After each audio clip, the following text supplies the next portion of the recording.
Bile bombile Bile bombile Bile bombile Bile dararan garbu የማንም መግለጫ የማንም ግልምጫ ወደ ኋላ አይመልሰንም እንኳን ዛሬ ትላንትና በእናባይ ፀሐይና በነጌታቸው አሰፋ ጊዜም አልተንበረከክንም ይሄን ማወቅ መቻል አለባቸው በየቦታው ቁማር ነው ቁማር ውስጥ ሚለኮሰው ሳት ውስጥ ደግሞ ለኳሹ የለበትም ለኳሹ በርቀት እየለኮሰ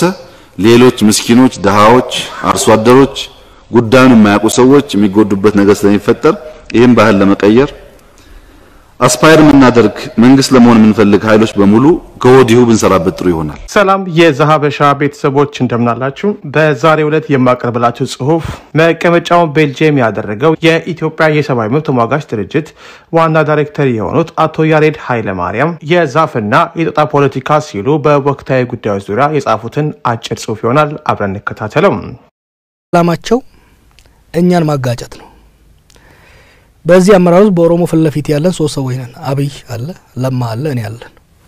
የኛ ሶስታችን አብሮ መስራት በጣም ያስፈራቸዋል ማጋጨት ይፈልጋሉ ከዚህ ሄደ ደግሞ ተሳክቶላቸዋል ቢሌ ቦምቢሌ ቢሌ ቦምቢሌ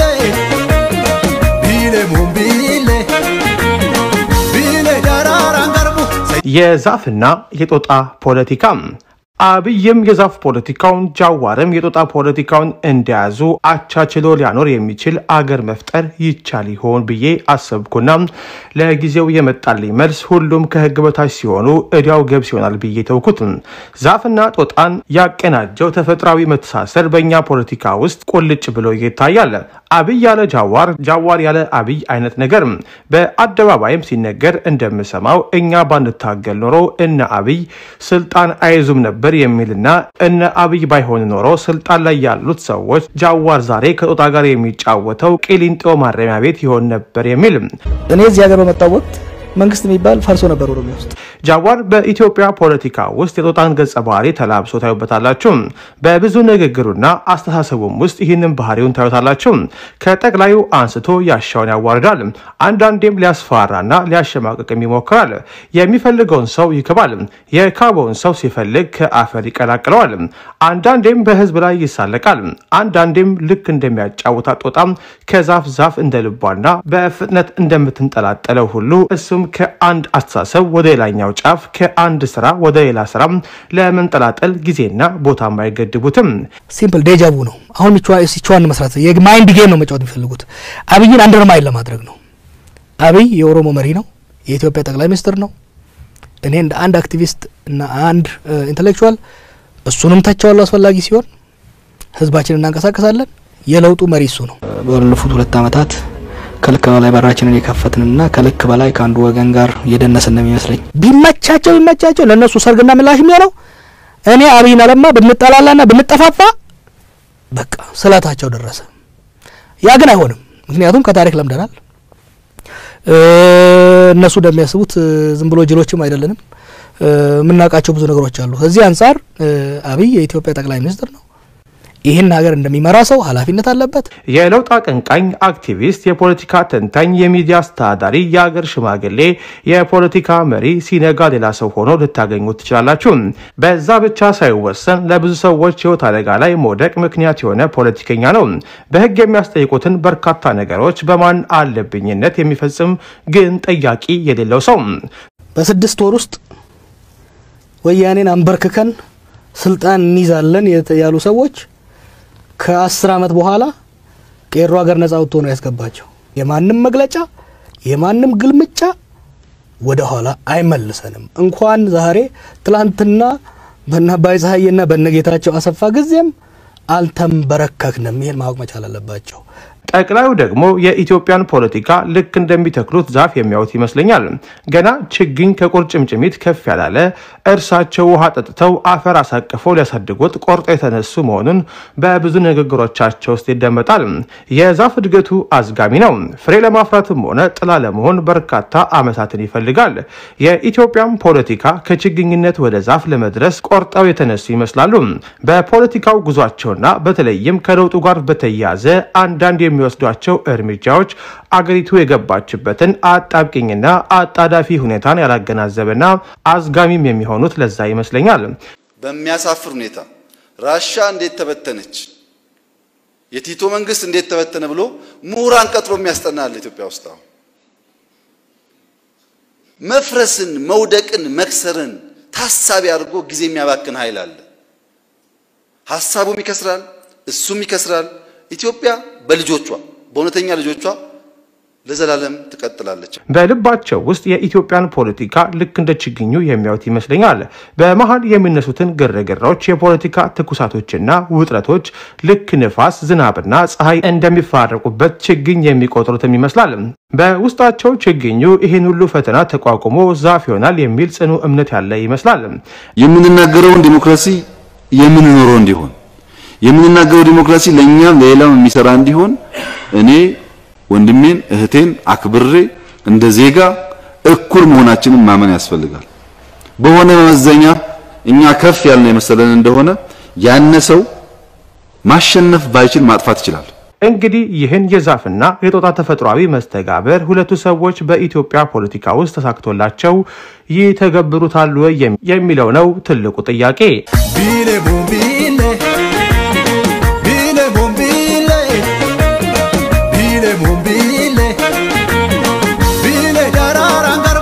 ችግኙ ዛፍ ይሆናል ወይ ጦጣስ ችግኙ ዛፍ እስኪሆን ትታገሳለች ወይ አንዳችን ዛፍ ሌላችን ጦጣ ሆነን እንድንቀጥል የሚፈቅድ ፖለቲካዊ መስተጋብር መጨረሻው ምን ይሆን የሚል ጥያቄ ያስነሳል በዚህ አጋጣሚ ጠቅላይ ሚኒስትሩ አገሪቱን አረንጓዴ ለማልበስ በዛፍ ተከላ ላይ የጀመሩትን ትልቅ ራዕይ ያዘለ እንቅስቃሴ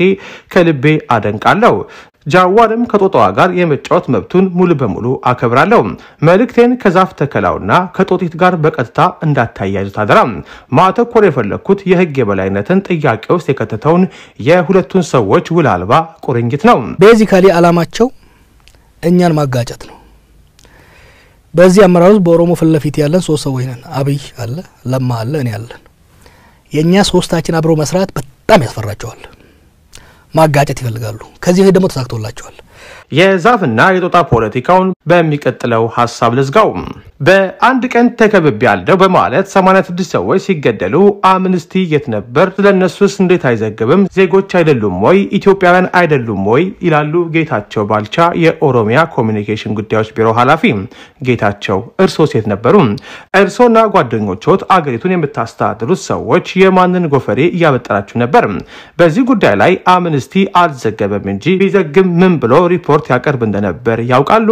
የኢትዮጵያ መንግስት አንድ ጃዋር የሚባል የኦሮሞ ፖለቲከኛ ግብረ አበሮቹን አንሳስቶም 86 ንጹሃን ዜጎችን በጣራ ፀሐይ ሲያስገድል መንግስት ጥቃቱን አላስቆመም ያማርበቃ ብሎ ጥቃት ፈጻሚዎችን በህግ ጠያቂ አላደረገም ያማርበቃ ብሎ ጠቅላዩ የሚመሩት ቡድን ከከተማ ከተማ እየዞሩ አይዟችሁ እናንተንስ ማን ነክቷችሁ ጃዋርንስ ማን አባቱ ደፍሮት እያሉ አጥቂውን ኃይል ያጽናኑ ነበር ያማርበቃ ብሏቸው ጠቅላዩ ከ10 ቀን በላይ ተኝተው ነው በጉዳዩ ላይ የተወጫበረ መግለጫ የሰጡት ነበር ይህ የመንግስት አድራጎት ከፍተኛ የመብት ጥሰት ነው ለሞቱትም ሰዎች ይሁን ለደረሰው የመብት ጥሰት መንግስት ጥቃቱን ባለማስቆምና የዜጎችን መብት እንዳይጣስ የመከላከል ህገ መንግስታዊና ዓለም አቀፋዊ ግዴታውን አልተወጣም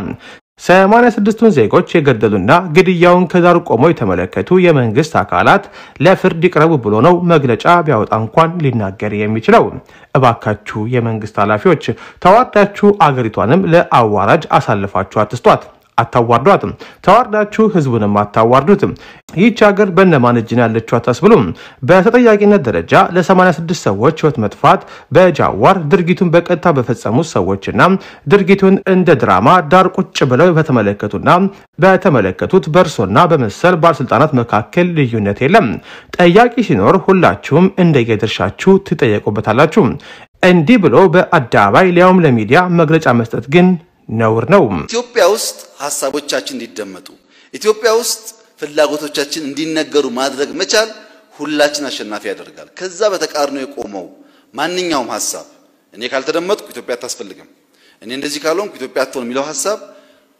የሐሳቡ ባለቤቶችን እንዲሸነፉ የሚያደርግ እንጂ ኢትዮጵያ ለዘላለም ትኖራለች ይሄን ማቆም የሚችል ኃይል የለም እንደዚህ አይነት እንደዚህ አይነት የፌስቡክ አርበኝነት ኢትዮጵያን በትክክል ካለማወቅ የሚነሳ ነው።